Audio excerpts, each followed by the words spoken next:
ইবনুল কাইয়্যিম জাওজি নবীর 4 খণ্ডের উপরে জীবনী কিতাব লিখেছে। কিতাবের নাম হচ্ছে জাদুল মাদ, লিখেছেন ইবনুল কাইয়্যিম জাওজি। জাদুল মাদের ভিতরে ইবনুল কাইয়্যিম জাওজি মসজিদে নববী নির্মাণের ঘটনায় লেখে। এই হযরত আলীর হাদিসের প্রেক্ষাপট লিখতে গিয়ে ইবনে তাইমিয়ার ছাত্র ইবনুল কাইয়্যিম জাওজি লেখে, নবী যখন মক্কা থেকে মদিনায় গেলেন, যাওয়ার পরে হযরতে আবু আইয়ুব আনসারীর বাড়িতে উঠলেন। আবু আইয়ুব আনসারী লম্বা এক পুরনো দিনের সিটি বের করলেন। এটা কার সিটি?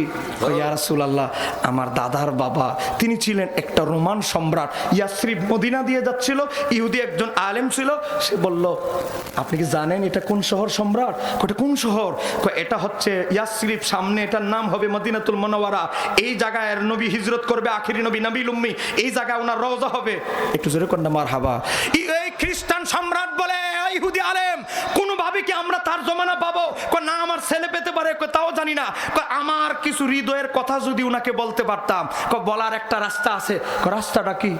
রাস্তা হলো একটা চিঠি লেখেন দামি পেপারে, দামি কালি দিয়ে, যা সহজে নষ্ট হবে না। চিঠি লেখার পরে অনেক সম্পদ কিনে ছেলেরে রেখে দিল। কে? আবু আইয়ুব আনসারীর দাদা, তাকে রেখে গেল। আমার ছেলে, তুমি যদি আখিরি নবীর সাথে সাক্ষাৎ হয় আমার চিঠিটা দিবে, তোমার সাথে যদি দেখা না হয়, তোমার ছেলে আমার নাতির সাথে দেখা হলে তাকে দিবে, অথবা তার ছেলেকে বলবে। আবু আইয়ুব আনসারী বলে, ইয়া রাসূলুল্লাহ, চিঠি এখন আমার কাছে বর্তমান আসছে।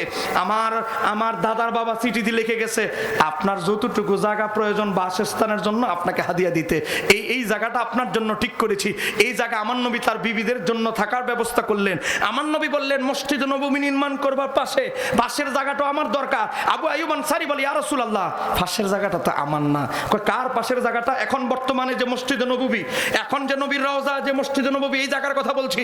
এই পাশের জায়গাটা কার? দুইটা এতিম বাচ্চার, একজনের নাম সাহল, আরেকজনের নাম সুহাইল, দুইজন এতিম বাচ্চার জায়গা। তারাও মুসলমান হয়েছে। আমার নবী বলে, তাদেরকে ডাকো, তাদের চাচাকে ডাকো, অভিভাবককে ডাকলো। আমার ছোট শিশু 2 উম্মত, তোমরা বলো তো, এই জায়গাটা আল্লাহর ঘর মসজিদের জন্য নির্মাণের জন্য আমি ক্রয় করতে চাই, বলো তো তোমরা কত দিনার হলে বিক্রি করবে? সাহল এবং সুহাইল বলে, ইয়া রাসূলুল্লাহ, আমাদের বয়স 10 নয় হতে পারে, কিন্তু আমাদের বুঝ জ্ঞান আছে। আমরা আল্লাহর হাবিবের জন্য আমরা 2 ভাই সজ্ঞানে এই জায়গাটা হাদিয়া দিয়ে দিলাম।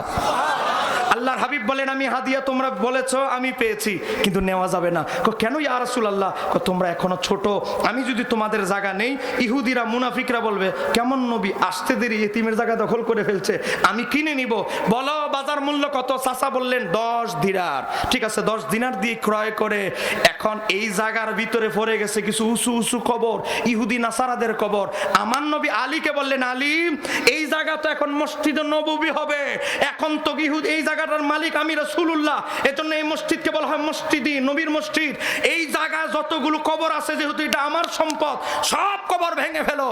আর মসজিদ নববীর এরিয়ার যত কবর ভাঙছে, ওই কবরের হাদিস এনে লাগাই দিতেছে শাহজালালের মাজার, শাহপরানের মাজার। এখন আপনারা বলেন, ইসলামের অপব্যাখ্যাকারী কি আমরা না তারা? বলেন না কেন আমরা না তারা? ইসলামের অপব্যাখ্যা করছে তারা, আর আমাদের উপরে সাফায়া দেয়।